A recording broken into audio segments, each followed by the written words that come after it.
বিচারিক প্রক্রিয়ার মধ্য দিয়ে ব্যতীত অন্য কোনোভাবেই এই বাংলাদেশের পতিত ব্যবসায়ীদের রিকনসিলিয়েশন সম্ভব না। আমাদের এই অভিযোগ নির্বাচনকে বাধাগ্রস্ত করবে না, বরং নির্বাচন যাতে সুষ্ঠুভাবে হয়, আওয়ামী ফ্যাসিবাদী এনাবেলাররা যাতে বাংলাদেশে কোনো ষড়যন্ত্র না করতে পারে, তার পক্ষেই আমাদের এই অভিযোগ। আপনারা সকলেই জানেন, স্বৈরাচারী শেখ হাসিনা তার ফ্যাসিবাদকে টিকিয়ে রাখার জন্য একটি ইকোসিস্টেম কায়েম করেছিল, এবং সেই ইকোসিস্টেমের অন্যতম অংশীজন ছিল কিছু ব্যবসায়ীরূপী আওয়ামী ফ্যাসিস্ট, আওয়ামী ফ্যাসিবাদের দোসর, তাদের এনাবেলার।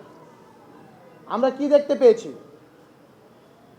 জুলাই গণ অভ্যুত্থান চলাকালে সেই রক্তক্ষয়ী সময়ে যখন আমাদের ভাইদের বুকে গুলি চলছিল, আমাদের বোনেদের বুকে গুলি চলছিল, তখন কিছু ব্যবসায়ীরূপী ফ্যাসিবাদী আওয়ামী দোসর তারা 22 জুলাই 2024 ওসমানী মিলনায়তনে স্বৈরাচারী শেখ হাসিনার ডাকে সেখানে দেখা করতে যায়, এবং দেখা করতে গিয়ে তারা কনফিডেন্স দিয়ে আসে প্রয়োজনে 1 মাস ব্যবসা বন্ধ থাকবে, প্রয়োজনে তারা তাদের ব্যবসার যে ফান্ড সেগুলো শেখ হাসিনাকে দিয়ে দিবে, তাদের যা ইচ্ছা তা করবে, কিন্তু হাসিনা শুধু যা বলবে তার অপেক্ষায় তারা থাকবে। কিন্তু তারা এই যে হত্যাকাণ্ড সেটি চালিয়ে গিয়ে এই যে আন্দোলন সেটিকে অস্তমিত করতে চায়, এবং তার জন্য যা যা করা দরকার তারা সেটা করার জন্য প্রস্তুত রয়েছে।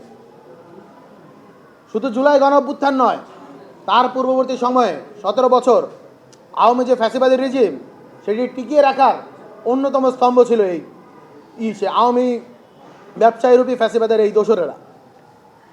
আপনারা দেখতে পেয়েছেন 5ই আগস্ট জুলাই গণ অভ্যুত্থান পরবর্তী বিপ্লবী সময়ে আমরা কিন্তু বাংলাদেশের আপামর সাধারণ জনগণকে কমান্ড দিয়েছিলাম, আপনারা কোনো প্রকার সহিংসতার দিকে যাবেন না, আপনারা বাংলাদেশের যে রাষ্ট্রীয় সম্পদ সেগুলোকে রক্ষা করুন। আমরা রাষ্ট্র পুনর্গঠনের দিকে মনোযোগী ছিলাম। আমরা চেয়েছিলাম সকল ভুল ভ্রান্তি হাসিনার পলায়নের মধ্য দিয়ে এই আওয়ামী ফ্যাসিস্ট, আওয়ামী এনাবেলার সহ গোটা বাংলাদেশের যেখানে যেখানে আওয়ামী ফ্যাসিবাদের রন্ধ্র রন্ধ্রে জড়িয়ে রয়েছে সেগুলোও পলায়ন করেছে। কিন্তু দুঃখের সাথে বলতে হয়, এগুলো আসলে মোটেও পলায়ন করিনি, বরঞ্চ ঘাপটি মেরে বসে আছে, সুযোগ পেলেই তারা মাথাচাড়া দিয়ে ওঠে। আপনারা দেখতে পাচ্ছেন অনলাইনে হাজার হাজার কোটি টাকা খরচ করা হচ্ছে আওয়ামী প্রোপাগান্ডা ন্যারেটিভ প্রচার করার জন্য, আমার বোনেদেরকে, আমাদের ভাইদেরকে হ্যারাসমেন্ট করার জন্য অনলাইনে হাজার হাজার কোটি টাকা খরচ করছে এই আওয়ামী লীগেরা। এই আওয়ামী টাকায় এখনও আমার ভাই শরীফ ওসমান বিন হাদিকে গুলি করে হত্যা করা হয়। সেই আওয়ামী লীগের টাকায় এখনও আমার বোনেদেরকে অনলাইনে এতটা বিশ্রীভাবে হ্যারাসমেন্ট করা হয়, লাঞ্ছিত করা হয় যে তারা সুইসাইড করতে বাধ্য হচ্ছে। এই হাজার হাজার কোটি টাকা কোত্থেকে আসে? অবশ্যই আওয়ামী লীগ যে তাদের অর্থনৈতিক ইকোসিস্টেম রেখে গিয়েছে, সেই ইকোসিস্টেম এখনও বলবৎ রয়েছে, অন্যথায় এই টাকা আসতো না। আপনারা দেখেছেন, নিউজ করেছেন, আপনারাই গণমাধ্যম থেকে আমরা জানতে পেরেছি একটা মিছিল করলে নাকি 10,000 টাকা পাওয়া যায়, মিছিলের সামনে যদি থাকে তাহলে 15,000 টাকা পাওয়া যায়।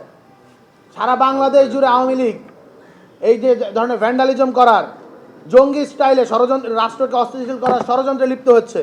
এর ফান্ডিং কোত্থেকে আসে?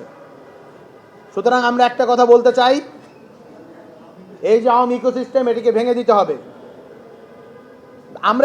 আমরা একটা জিনিস খুব ভালোভাবে বুঝি, একটি রাষ্ট্র অর্থনৈতিকভাবে টিকে থাকতে হলে একটি রাষ্ট্রের ইকোনমিকে চলতে দেওয়া উচিত, কিন্তু সেই ইকোনমি একটা বড় অংশ যখন পতিত ফ্যাসিবাদের নিয়ন্ত্রণে থাকে, তাদের এনাবেলার হয়, বাংলাদেশপন্থী অর্থনীতিক না হয়ে সেগুলো যখন দিল্লি থেকে নিয়ন্ত্রিত হয়, তখন এটা বললেই বাহুল্য বিচারিক প্রক্রিয়ার মধ্য দিয়ে ব্যতীত অন্য কোনোভাবেই এই বাংলাদেশের পতিত ব্যবসায়ীদের রিকনসিলিয়েশন সম্ভব না।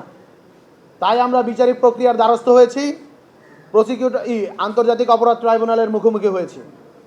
আমরা একটা কথা বলতে চাই, যারাই মনে করছেন রাজনৈতিক দলগুলোর শেল্টারে, বিভিন্ন পাওয়ারফুল গোয়েন্দা সংস্থাগুলোর শেল্টারে, অন্যান্য যে পাওয়ার স্ট্রাকচারের যারা স্টেক হোল্ডার রয়েছেন তাদের শেল্টারে গিয়ে যারা ফ্যাসিবাদের পদলেহন করেছেন, এখন অপেক্ষা আছেন দিল্লি থেকে আপা টুক করে ভিতরে চলে আসবে এবং আপনারা আবারও এদেশের ভিতরে রাম রাজত্ব কায়েম করবেন, আবারও এদেশের ভেতরে আপনাদের যে হত্যাযজ্ঞ সেটি কায়েম করবেন, তাহলে আপনারা ভুল ভাবছেন। সুতরাং আমরা আজকে অভিযোগ দায়ের করেছি। ছবিটা 25 জনের বিরুদ্ধে। এই যে এই ছবি, আমাদের কাছে এই ছবিটি আছে। এই ছবির ভিতর থেকে স্পষ্ট এদের চেহারাগুলো দেখা যাচ্ছে। আমরা এর মধ্যে 25 জন ব্যবসায়ীর নাম আইডেন্টিফাই করেছি এবং তাদের নামে অভিযোগ করেছি, এবং অজ্ঞাতনামা আরও 200-র অধিক রয়েছে। তদন্তকারী সংস্থাকে আমরা এখনই প্রসিকিউশনে বলে দিয়েছি, যত দ্রুত সম্ভব আজকের মাঝেই আমরা অনুরোধ করেছি, আজকের মাঝেই যাতে তদন্ত সংস্থার কাছে এটি পাঠিয়ে দেওয়া হয় এবং অতি দ্রুত যাতে বিচারিক যে কার্যক্রম, তদন্ত যে কার্যক্রম সেটি শুরু করার মধ্য দিয়ে চার্জশিট প্রণয়ন করা হয় এবং তার পরবর্তীতে অ্যাজ আর্লি অ্যাজ পসিবল বিচারিক যে কার্যক্রম সেটি শুরু করা হয়। শুধু ব্যবসায়ীদের বিরুদ্ধে, তাই তো? আপাতত আমরা ব্যবসায়ীদের বিরুদ্ধে শুরু করে এটা আজকে দায়ের করেছি, অভিযোগ দায়ের করেছি।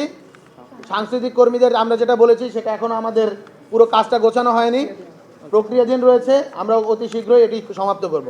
আপনারা যে 25 জনের আমরা কোয়েশ্চেন অ্যান্সার একটু পরে নেব। তো আমি এতটুকুই বলতে চাই, যারা এখনো ফ্যাসিবাদের সাথে জড়িত রয়েছেন, ফ্যাসিবাদের এনাবেলার রয়েছেন, সতর্ক হয়ে যান। আপনারা বাংলাদেশপন্থী রাজনীতিতে ফিরে আসুন। বাংলাদেশপন্থী যেই আমাদের যে জাতীয় ঐক্য গঠিত হয়েছে সেটি ফিরে আসুন। জুলাই গণ অভ্যুত্থান